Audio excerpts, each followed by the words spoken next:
అందరికీ నమస్కారం. కొంతమంది తిరువూరులో అల్లర్లు సృష్టించి రాజకీయంగా లబ్ధి పొందాలని 20 రోజులుగా ప్రయత్నాలు చేస్తున్నా సరే తిరువూరు నియోజకవర్గంలో ఉన్న తెలుగుదేశం, జనసేన, బీజేపీ కార్యకర్తలు, నాయకులు ఆ అరాజక శక్తుల్ని విజయవంతంగా నియంత్రించి ఎంతో ప్రశాంతంగా ఈరోజు తిరువూరు నగర పంచాయతీ ఎన్నిక పూర్తి చేసుకోవడం జరిగింది. 1వ వార్డు కౌన్సిలర్ అయినటువంటి కొలిగిపోగు నిర్మల గారు ఈరోజు తిరువూరు నగర పంచాయతీ చైర్పర్సన్ గా ఎన్నికయ్యారు.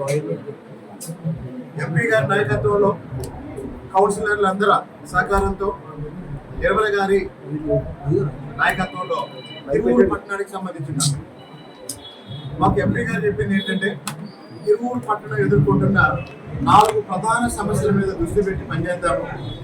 4 సంవత్సరాలుగా అడ్రస్ లేని అభివృద్ధిని రాబోయే 4 నెలల నుంచి 6 నెలల కాలంలో ఒక టార్గెట్ పెట్టుకొని పనిచేద్దాము.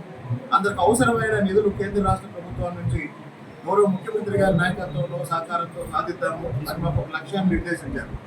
కాబట్టి తిరువూరులో ఉన్న ప్రధాన సమస్యలైన డ్రైనేజీ పరిష్కారానికి, అలాగనే రోడ్ల నిర్మాణం కోసం, తాగునీటి సమస్య చాలా తీవ్రంగా ఉంది, అలాగనే పారిశుద్ధ్యం సమస్య, ఈ 4 సమస్యల పరిష్కారం కోసం ఇప్పుడే కౌన్సిల్లో ఒక సమీక్షా సమావేశం నిర్వహించి కౌన్సిలర్లందరి అభిప్రాయాలు సేకరించి వెంటనే ఒక యాక్షన్ ప్లాన్ తయారు చేసి రాబోయేది వర్షాకాలం కాబట్టి ఎక్కడా మురుగు నిలవకుండా, ఎక్కడా దోమలు చేరకుండా ప్రజల ఆరోగ్యాన్ని పరిరక్షించే ఒక కార్యాచరణని ఇప్పుడే ఈ సమావేశంలోనే నిర్ణయించుకొని పనిచేస్తామని ఈ సందర్భంగా తెలియజేస్తూ, గత 20 రోజులుగా రాజకీయంగా ఎన్ని ఒడిదుడుకులు ఉన్నా సరే చాలా ప్రశాంతంగా జరిగిన ఈ కార్యక్రమానికి సహకరించిన వాళ్ళందరికీ, మీడియా మిత్రులకి, పోలీస్ సిబ్బందికి అందరికీ ధన్యవాదాలు తెలియజేస్తున్నాను.